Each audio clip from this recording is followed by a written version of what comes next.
Shalom, Shalom teman-teman dari Jemaat GBIS Haleluya Palur, serta para sahabat yang masih senang dengan ibadah online. Saudaraku, teman-temanku, mari kita tundukkan kepala, kita berdoa. Haleluya Tuhan Yesus, dalam nama Allah Bapa, Allah Putra dan Allah Roh Kudus. Di dalam satu nama, yaitu nama Tuhan Yesus Kristus, Allah kami yang hidup, Juru Selamat manusia yang hidup. Kami, teman-teman dari GBIS Haleluya Palur, akan mengadakan ibadah secara online. Tuhan Yesus, pimpin kami semua, pimpin jemaat-Mu, pimpin kami semua untuk melakukan ibadah secara online.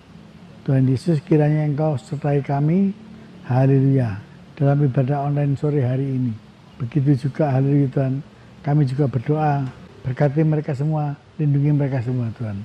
Kiranya, haleluya, ibadah ini bisa menjadi luas, diterima oleh masyarakat luas, sehingga firman-Mu dapat didengar oleh mereka-mereka Tuhan, supaya mereka juga akan melakukan apa yang menjadi perintah-Mu Tuhan, melalui firman-Mu yang akan dibawakan oleh Bapak Gembala kami, Bapak Sakaria, yang akan membawakan. Kiranya Engkau sucikan dengan Roh-Mu yang kudus Tuhan, sehingga haleluya, firman-Mu mudah diterima dan bisa diterima oleh kami semua yang mendengarkannya, dan kami juga melakukannya. Terima kasih Tuhan, ampuni segala dosa dan kesalahan kami. Kami percaya Tuhan Yesus selalu dan senantiasa memberkati kami senantiasa Tuhan, memberkati kami serta menolong kami. Terima kasih Tuhan atas kasih karunia-Mu. Ibadah sore hari ini mulai dari awal, pertengahan, dan akhir hanya kami serahkan hanya di dalam nama Tuhan Yesus Allah kami yang hidup. Terima kasih Tuhan, terima kasih. Semua ini kami panjatkan hanya di dalam nama Tuhan Yesus Kristus. Kami berdoa, haleluya, haleluya, amin. Shalom, selamat sore Bapak-bapak, Ibu-ibu GBIS Haleluya Palur, dan juga sahabat-sahabat ibadah online dimanapun berada, baik yang ada di dalam negeri maupun yang ada di luar negeri. Hari ini ibadah online diambil dari Kebun Kopi Kemuning. Tempatnya bagus, sejuk, menyenangkan. Sehingga Bapak Ibu yang kepingin menikmati udara sejuk, silakan datang ke Kebun Kopi Kemuning. Nah Bapak Ibu, kita telah sampai pada suratan 1 Tesalonika 1 sudah selesai. Dengan puncak acaranya, yaitu bahwa kita ini menjadi jemaat yang dijadikan teladan. Kenapa jemaat yang diteladani? Karena jemaat 1 Tesalonika 1 ini menceritakan atau berisi iman mereka, pekerjaan iman mereka, pekerjaan kasih mereka, dan keteguhan tentang harapan dalam Kristus Yesus ada di dalam hidup mereka. Jemaat yang luar biasa, bukan seorang yang menjadi teladan, tetapi jemaat, kelompok orang-orang percaya, semuanya punya iman yang dikerjakan, semua punya kasih yang ditumbuhkan, dan semua punya pengharapan terhadap Yesus Kristus, pengharapan secara total. Dan hari ini kita masuk di dalam 1 Tesalonika pasal yang kedua dengan satu tema, berjalan dengan cara yang layak bagi Allah. Berjalan dengan cara yang layak bagi Allah. 1 Tesalonika pasal yang kedua ayat 4 sampai dengan ayat yang ke-7. Allah telah menganggap kami layak untuk mempercayakan Injil kepada kami. Karena itulah kami berbicara, bukan untuk menyukakan manusia, melainkan untuk menyukakan Allah yang menguji hati kita. Karena kami tidak pernah bermulut manis, hal itu kamu ketahui. Dan tidak pernah mempunyai maksud loba yang tersembunyi. Allah adalah saksi. Juga tidak pernah kami mencari pujian dari manusia, baik dari kamu maupun dari orang-orang lain. Sekalipun kami dapat berbuat demikian sebagai rasul-rasul Kristus. Tetapi kami berlaku ramah di antara kamu sama seperti seorang ibu mengasuh dan merawati anaknya. Nah, hidup ibarat perjalanan. Kadang-kadang kita harus lewat jalan yang naik tinggi. Kadang-kadang kita harus naik melalui turunan yang curam. Kadang-kadang jalan yang bergelombang. Kadang-kadang jalan yang mulus. Kadang-kadang jalan yang berkelak-kelok. Nah, itulah kehidupan. Jadi kehidupan tidak pernah lurus, enak, tidak pernah. Kita harus menghadapi berbagai macam perjalanan hidup. Nah, sebagai orang percaya, kalau kita berjalan di hal-hal yang tidak enak, kita harus mampu mengucap syukur. Karena di tengah perjalanan yang tidak enak ini, Allah menggandeng hidup kita. Allah menuntun langkah kita. Sehingga kita harus berjalan dengan layak di hadapan Allah. Bukan berjalan dengan kemauan kita yang sedikit-sedikit kita mengeluh, sedikit-sedikit kita mengumpat, tetapi berjalan sesuai dengan kehendak Allah. Nah, 1 Tesalonika 2 mengajarkan cara prakteknya bagaimana berjalan sesuai dengan jalannya Allah, berjalan yang layak di hadapan Allah. Itu prakteknya bagaimana? Yang pertama, tidak bermulut manis. Walaupun kita ngomongnya tidak asal-asalan, tetapi tidak bermulut manis. Tidak memiliki maksud loba, maksud tamak, dan tidak mencari puji-pujian dari manusia. Sebab mulut manis kita ini karena Allah. Sebab maksud tidak bermaksud loba karena kita tahu Allah itu selalu mencukupi segala kehidupan kita. Tidak perlu kita loba, tidak perlu kita tamak. Allah yang mengatur kehidupan kita dan tidak mencari puji-pujian. Nah, jemaat sudah jadi teladan imannya. Jemaat sudah menjadi teladan kasihnya. Jemaat telah menjadi teladan pengharapannya. Dan saat ini ditambah dengan kita memiliki tidak bermulut manis, tidak memiliki maksud loba, dan tidak mencari kepujian. Nah, apakah kita sudah demikian? Ya, apakah ini hanya milik jemaat yang ada di Tesalonika? Jemaat mula-mula yang ada di Tesalonika itu luar biasa. Apa cukup kita mengatakan seperti itu? Tidak. Kita juga harus belajar, dan tidak cukup belajar, bisa menjadi jemaat, bukan menjadi pribadi lepas pribadi, tetapi menjadi jemaat. Kita belajar tiap Selasa, kita belajar tiap minggu, kita ada kegiatan permata, kita ada kegiatan cabang dengan tujuan supaya jemaat ini mendapatkan nilai di hadapan Allah. Nilai bahwa kamu harus menjadi teladan. Nah, sesudah kita dinilai Allah mampu, maka Allah memberanikan, mempercayakan Injil, mempercayakan berita sukacita, mempercayakan berita keselamatan ini kepada jemaat, kepada pribadi lepas pribadi. Nih, berita Injil, beritakan kepada orang lain. Bukan dengan mulut manismu. Ini beritakan Injil.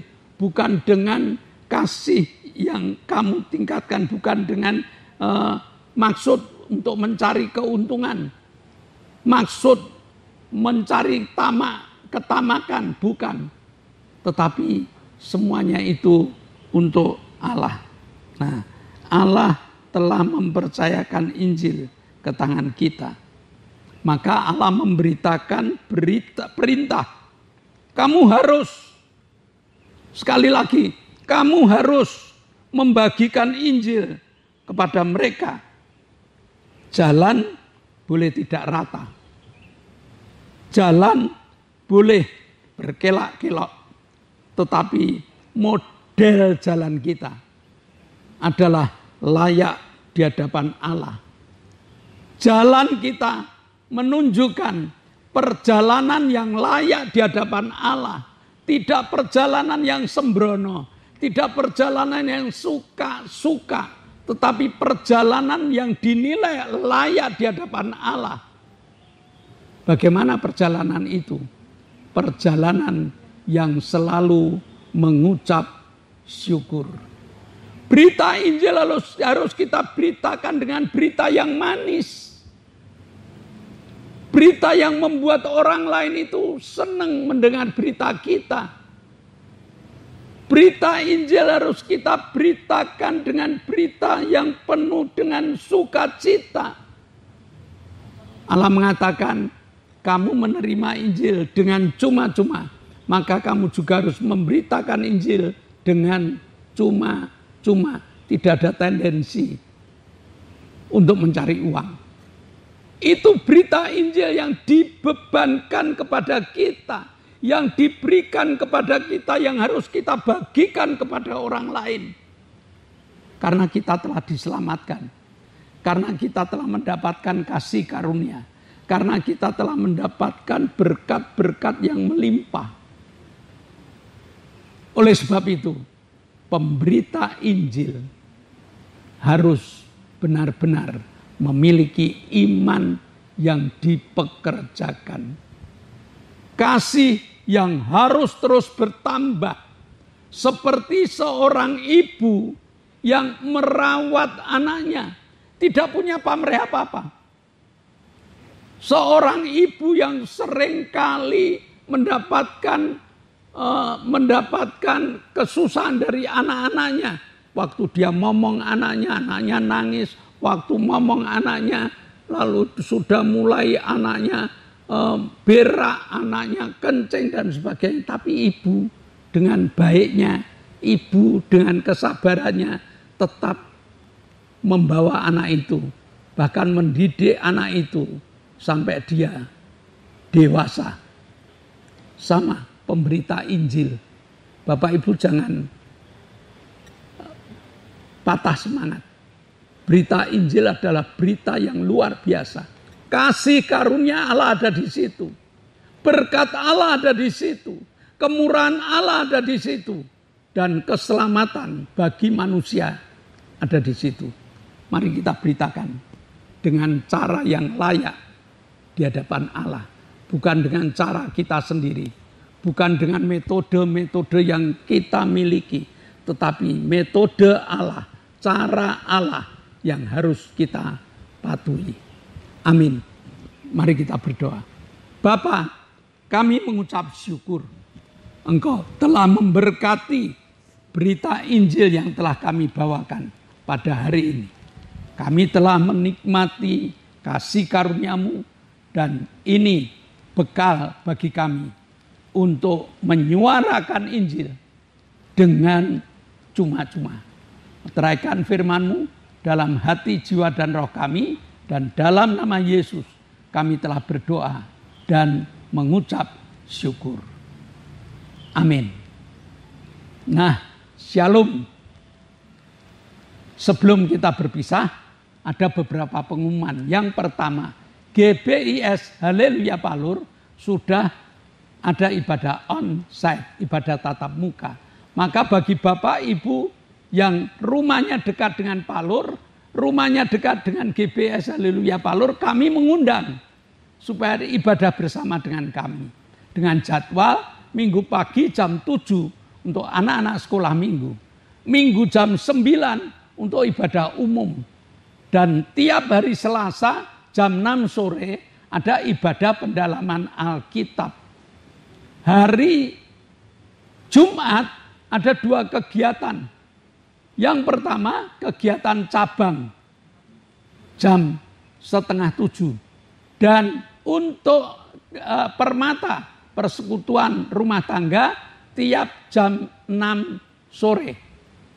Maka kami mengundang supaya Bapak Ibu datang di dalam ibadah yang ada, kegiatan yang ada di GBIS. Lalu yang terakhir ibadah Sabtu, itu ibadah Youth Revive Generation. Anak muda berkarya, anak muda luar biasa. Silakan datang. Dan sebelum kita berpisah, kita akan berdoa. Kami bersyukur buat kasih setiamu, Engkau telah pimpin kami untuk belajar firman-Mu. Sekarang Bapa, kami berdoa untuk bangsa dan negara kami Indonesia. Tuhan pimpin berkati bangsa dan negara kami. Pemimpin-pemimpin negara, Tuhan pimpin berkati. Di dalam tugas-tugasnya hari ini Engkau akan pimpin berkati. Kepala negara, Engkau akan pimpin berkati. Engkau akan pimpin berkati gubernur, wali kota, bupati, camat, lurah, RW, RT. Berkati beliau untuk menaikkan tugas hari ini dengan baik. TNI, Polri kami serahkan ke dalam tangan-Mu untuk mengamankan negara kami. Terima kasih Bapa. Dalam nama Yesus kami berdoa dan bersyukur. Bapa, kami mengucap syukur. Engkau telah memberkati ibadah kami dari awal, pertengahan sampai akhirnya. Sebelum kami berpisah satu dengan yang lain, kami berdoa untuk saudara-saudara kami. Kami berdoa untuk Ibu Gito. Kami berdoa untuk Ibu Mintarsih. Kami berdoa untuk Ibu Arin. Kami berdoa untuk Ibu Mariati. Kami berdoa untuk Bapak Ngadiman. Kami berdoa untuk Bapak Petrus Sutresno. Dan kami berdoa untuk Bapak Isa. Tuhan jamah, supaya mereka dijamah dengan kesembuhan yang sempurna. Demikian juga kami bersyukur Engkau telah jamah Pak Paulus Sugito, Engkau telah jamah Ibu Satinem, Engkau telah jamah Ibu Bambang, Engkau telah jamah saudari kami Lili. Mereka telah sembuh. Mereka siap untuk menjadi alat-Mu yang bercerita tentang kesembuhan ini. Sebentar kami akan berpisah satu dengan yang lain. Namun dengan iman kami percaya Engkau telah membuka tingkap-tingkap langit-Mu dan Engkau telah mencurahkan segala berkat-Mu. Jemaat yang dikasihi Allah, kedangkanlah tangan-Mu. Nikmatilah berkat yang Allah berikan untuk engkau. Terimalah berkat untuk rumah tanggamu. Berkat untuk usaha pekerjaanmu. Berkat untuk rancangan-rancangan hidupmu. Berkat jasmani. Berkat rohani terus mengalir limpah. Sampai setiap orang yang ketemu engkau heran. Karena engkau diberkati. Dan jika kita berpisah, bawalah berkat dari Allah Bapa, cinta kemurahan dari Tuhan Yesus Kristus, serta persekutuan Roh Kudus menyertai engkau mulai hari ini sampai Maranatha. Tuhan Yesus datang yang kedua kali. Yang percaya katakan amin. Shalom. Tuhan memberkati.